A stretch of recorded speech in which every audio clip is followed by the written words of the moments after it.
इधर शिप पर पहुंचने से पहले ही स्पाइडर की ऑक्सीजन खत्म हो जाने की वजह से वो बेहोश हो जाता है। लेकिन तभी कीरी को आत्माओं के पेड़ का बीज, जो खुद एक पवित्र आत्मा माना जाता था, उसके सामने आ जाता है। तो वो जल्दी से स्पाइडर को जमीन पर लेटाने के लिए कहती है। लेकिन लोआक प्रार्थना की जगह ऑक्सीजन लेने जाना चाहता था। तभी कीरी की आवाज अपने आप बदलकर उसे आदेश देती है कि इसे यहाँ लिटा दो। तो लोआक बिना कोई सवाल किए स्पाइडर को उसके सामने लिटा देता है। फिर कीरी जल्दी से अपना बंधन वहाँ की जड़ों से जोड़ती है और उस पवित्र आत्मा के बीज को तोड़कर स्पाइडर के मुंह में डालकर उसके जीवन को बख्श देने के लिए माँ एवा से प्रार्थना करने लगती है। तभी अचानक वहाँ की जड़ों में रोशनी फूट पड़ती है और माइसेलिया, जो कवक की जड़ों जैसी होती है, स्पाइडर के शरीर को ढकना शुरू कर देती हैं। तो कीरी जल्दी से उसका मास्क हटवाती है। तभी माइसेलिया उसके शरीर के अंदर भी चली जाती है। प्रार्थना करते समय कीरी का शरीर भी चमकने लगता है। तभी स्पाइडर वहाँ की जहरीली जलवायु को अपनाकर बिना ऑक्सीजन मास्क के ही नाविकों के जैसे सांस लेना शुरू कर देता है। खुद को ऐसे खुली हवा में सांस लेता हुआ देख स्पाइडर भी हैरान था और वो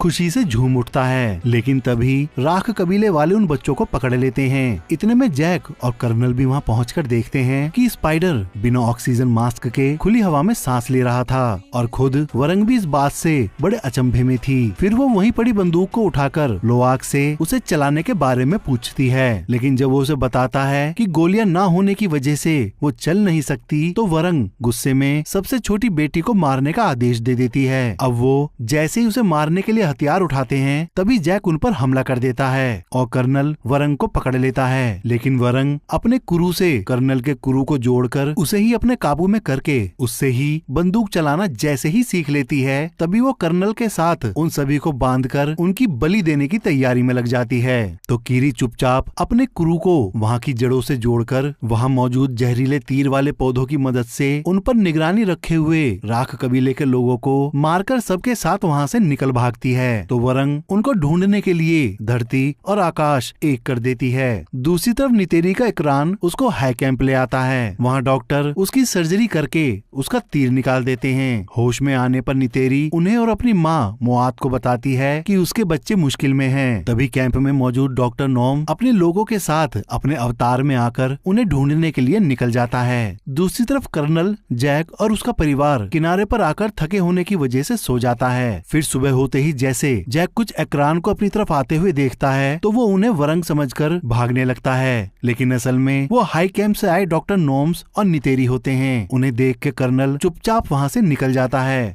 तुम्हें तुम्हारी माँ की कसम है। वीडियो को लाइक करो और चैनल को सब्सक्राइब करो। धन्यवाद।